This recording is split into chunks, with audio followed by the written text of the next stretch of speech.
어제 TV 토론에서는요, 이재명 후보의 이른바 호텔 경제론 이걸 두고도 공방이 거셌습니다. 개혁신당의 이준석 후보가 돈 풀기식의 괴짜 경제학이다 이러면서 아주 강하게 날을 세웠습니다. 네, 이 이재명 후보의 이른바 호텔 경제론의 시작은요, 지난 2017년 대선 경선 때로 거슬러 올라갑니다. 당시 이 후보는 이 일정 수준의 공적 자금 투입만으로도 내수 경기를 충분히 활성화할 수 있음을 설명을 하면서 이런 비유를 들었습니다. 그러니까 한 여행객이 호텔에 예약금 10만 원을 보내면 호텔 주인이 그 돈으로 식품 가게 외상값을 갚고 또 식품 가게 주인은 그 돈으로 통닭을 사 먹고 통닭 가게 주인이 신발값 외상을 갚고 신발 가게 주인이 빵을 사 먹는 식으로 순환을 해서 결국 호텔로 10만 원이 돌아온다라면서 이후에 이 여행객이 예약을 취소하고 환불을 받아가더라도 그 사이에 돈이 돌아서 이 경제 효과가 있다라는 취지의 주장을 했는데요. 그리고 이제 8년 만인 지난 16일 이 후보가 또다시 이를 언급을 하며 도마 위에 오른 겁니다. 어제 TV 토론에서의 공방부터 보시겠습니다. 보는 게 호텔 경제학이라 들어보셨습니까? 본인이 지어낸 말이죠. 성장을 말한 게 아니고 경제 순환이 필요하다는 걸 극단적으로 단순화해서 설명한 거예요. 그런데 이 그림 그리신 걸 보면은 도는 과정에서 돈이 사라지지 않고 계속 그 한계 소비 성향이 일로 해가지고 계속 돌거든요. 무한동력입니까 그러면? 일로 돌지는 않죠. 그건 극단적인 예를 한번 들어본 거라니까요. 왜 그렇게 단순하세요? 단순하게 말씀하셨잖아요. 예를 들어 어떤 지자체장이 법인카드를 들고 가가지고요. 가가지고 온대 정육점에다가 소고기 결제하고 그다음에 과일 가게 과일 결제하고 그럼 몇 천만 원씩 결제한 다음에 나중에 취소하면은 그 동네 경제가 돈다는 그런 이론인데요. 이재명 후보 이번에도 극단적으로 단순화한 예일 뿐이다. 취지는 다르다. 이런 식으로 해명을 했습니다. 그런데 이준석 후보 아까 들으신 것처럼 이재명 후보 부부의 이른바 법인카드 유용 의혹까지 은근히 꺼내들면서 지금 이재명 후보의 발언에 대해서 재반박하는 그런 양상으로 어제 공방이 전개가 된 겁니다. 경제 전문가들은 어떻게 생각할지 궁금한데요. 일부 전문가들 중심으로 해서는요. 돈을 풀면 연쇄적인 소득, 소비 증가를 촉발해서 경제가 활성화한다. 이른바 이제 승수 효과를 말하는 것이라면 그 기본 전제부터가 좀 틀린 게 아니냐 이런 의문도 제기되고 있습니다.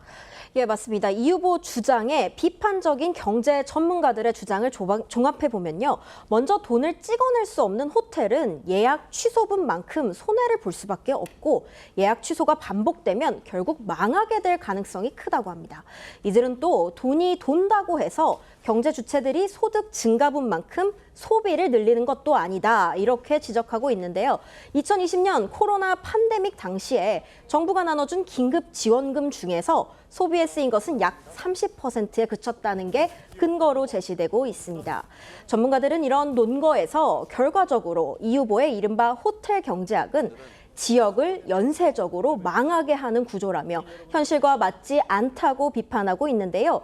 관련해 강성진 고려대 경제학과 교수는 문화일보에 이 후보 측이 케인스 경제학의 기본 논리인 승수 효과를 단순화해서 설명한 건 맞는다라면서도 예약을 취소한다는 부분이 문제라면서 돈을 돌려줘야 한다면 결국 손실이고 역순환으로 다른 상가들도 연쇄적으로 망하게 되는 구조라고 말했습니다. 다만 앞서도 들으셨듯이 이재명 후보는 케인스 이론의 승수효과 개념을 알기 쉽게 전달하려고 했다. 경제순환 구조를 단순화해 설명한 것이라면서 돈은 한 번 쓰이느냐, 두 번 쓰이냐에 따라서 경제 효과가 달라진다고 강조했습니다. 어제 TV 토론에서 김문수 후보와 이준석 후보는요, 이재명 후보의 안보관을 두고도 협공에 나섰습니다. 특히 두 후보는 이재명 후보의 씨씨 발언을 문제 삼았는데 이 두 후보의 공세에 이 후보는 국민의힘 출신들의 특성을 언급하며 받아쳤습니다. 영상 보고 오시죠. 이재명 후보께서 최근에 중국과 대만에 관여하지 말고 모두 CC하면 된다 이래가지고 비난을 받은 바가 있습니다. 그런데 뭐 가질 수 있는 입장인데 이건 너무 친중국적인 입장 아니겠습니까? 어떻게 생각하십니까? 자꾸 저를 친중으로 한번 몰아보려고 애쓰시는 것 같은데 매우 부적절하다는 생각이 들고요. 뭐든지 극단적으로 단정하고 전제를 왜곡해서 질문을 하거나 주장을 해요. 국민의힘 출신들의 일반적 특성인지는 모르겠는데 미국과 중국이 같은 수준이 아니잖아요. 그 분명히 그 중국은 북한하고도 가깝지만은 특히 6.25 때 우리 적국이었지 않습니까?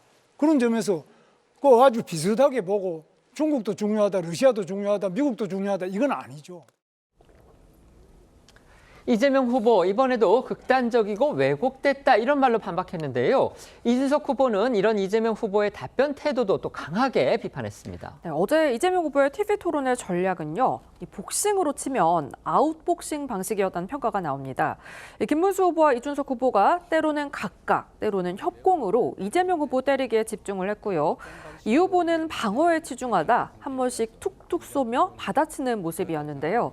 하지만 이런 이재명 후보의 전략이 주요했느냐를 두고는 평가가 엇갈립니다.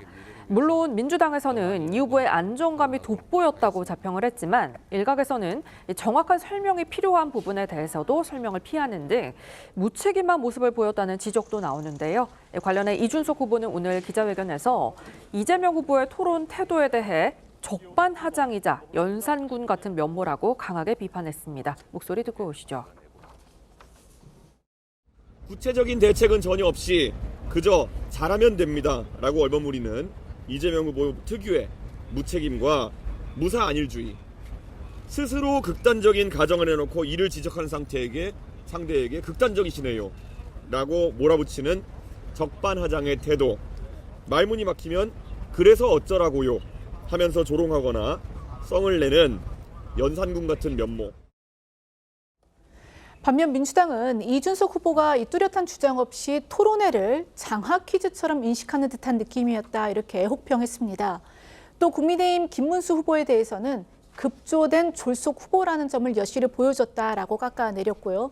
다만 이 민주노동당의 권영국 후보에 대해서는 비교적 분명한 소신을 보여줬다고 했습니다. 국민의힘은 이재명 후보는 이 무지와 무책임의 전형이었고 이준석 후보는 전문성은 있지만 김 후보에게는 밀렸다 이렇게 평가했습니다. 어제 대선 후보들의 첫 TV 토론이 열렸습니다. 이제 경제 분야가 주제였지만요. 아무래도 이제 현안이고 또 상황이 상황이니만큼 꼭 경제 얘기만 나오지는 않았습니다. 어제 이제 그 토론에서 두 가지 핵심 쟁점이 이제 떠올랐는데 하나는 바로 이재명 후보의 커피 원가 120원 발언, 그다음에 이른바 호텔 경제론이었습니다. 아무래도 이재명 후보가 일강으로 평가를 받다 보니까 김문수, 그다음에 이준석 후보가 주로 이재명 후보에 대해서 공세를 펴는, 또 거기에 대해서 이재명 후보는 방어를 하는 그런 양상으로 전개가 됐었는데요. 어제 TV 토론 보신 소감 한번 여쭤보겠습니다. 먼저 말씀해 주시죠. 그러니까 TV 토론이라는 게 사실은 이제 듣는 분들의 어떤 주관적인 판단에 따라서 객관적으로 누가 잘했다라고 평가하기는 꽤 어려울 겁니다. 그렇기 때문에 이게 아무리 잘 논리적으로 이야기했어도 또 주관적으로 보면 못했을 수도 있는 거기 때문에 그 평가는 있지만, 사실 어제 지금 이재명 후보의 이야기를 보면 이재명 후보가 거듭 맥락을 봐달라는 이야기를 했지 않습니까? 그런데 이재명 후보가 공직선거법 위반으로 대법원 판결에 대해서 지금 문제 제기를 많이 하는데, 그 대법원 판결의 핵심이 바로 맥락을 보라는 이야기입니다. 즉 단어를 보지 말고 맥락을 보라는 이야기인데, 원가라는 개념은 기본적으로 거기에 재료비 플러스 인건비, 임대료가 다 포함되어 있는 게 우리가 경제학에서 원가라고 그러거든요. 근데 이재명 후보가 분명히 커피의 원가가 120원이라는 이야기를 했지 않습니까? 근데 지금 본인은 대법원의 이 판결에 대해서는 문제 제기를 하면서 본인은 자꾸 이걸 맥락으로 봐달라라고 이야기를 하는데 좀 앞뒤가 맞지 않다는 그런 생각이 들고, 호텔 경제학도 마찬가지입니다. 이게 만약에 예를 들어서 어떤 이 호텔을 예약한 사람이 부도가 나버릴 경우에, 갚지 못할 경우는 연쇄 부도가 날 수가 있는데, 이걸 이제 과도하게 어떤 평가를 하려다 보니까 결국 이런 어떤 오류가 등장한 것 같은데요. 그러니까 이재명 후보가 어떤 사안에 대해서 이제 평가를 할 때 좀 더 너무 단순하게 이 어떤 예를 들어서 이 사실 자체를 좀 왜곡하는 경우가 있는 것 같아요. 근데 더군다나 지금 민주당이 이걸 허위사실 공표로 지금 고발하겠다는 거 아니겠습니까? 근데 지금 민주당이 공직선거법 개정안을 내놓은 게 보면 허위사실의 행위 부분을 빼자라고 하는 거 아니겠습니까? 네. 근데 자신들이 없애자라는 지금 그 법안으로 지금 민주당, 국민의힘을 고발하겠다는 것인데, 이것 또한 모순이 아닌가 싶습니다. 네. 이재명 후보가 1위 후보입니다. 그러다 보니까 처음부터 2대1 공격이라는 좀 불리한 구도에 있었다고 저희 민주당은 평가하고 있습니다. 그럼에도 불구하고요, 이 역대 대선 후보가 TV 토론한 다음에 그 변화에 대해서 한번 분석을 해보면 공격을 잘했다고 해서 꼭 그게 지지율로 연결되지도 않더라고요. 그게 대표적인 게 과거에 김문수와 유시민의 경기도지사 TV 토론이었습니다. 누가 보더라도 유시민 후보가 더 잘했죠. 하지만 꼭 그렇게 잘했다고 해서 김문수 후보가 당선될 수 있다는 것도 우리가 기억해야 된다. 결론적으로는 이 1등 후보가 공격을 당했을 때 거기에 대해서 어떤 태도를 보이는가, 경청하는 자세를 보이고 또 설득하는 자세를 보이는 자세가 저는 매우 중요하다고 생각을 하고요.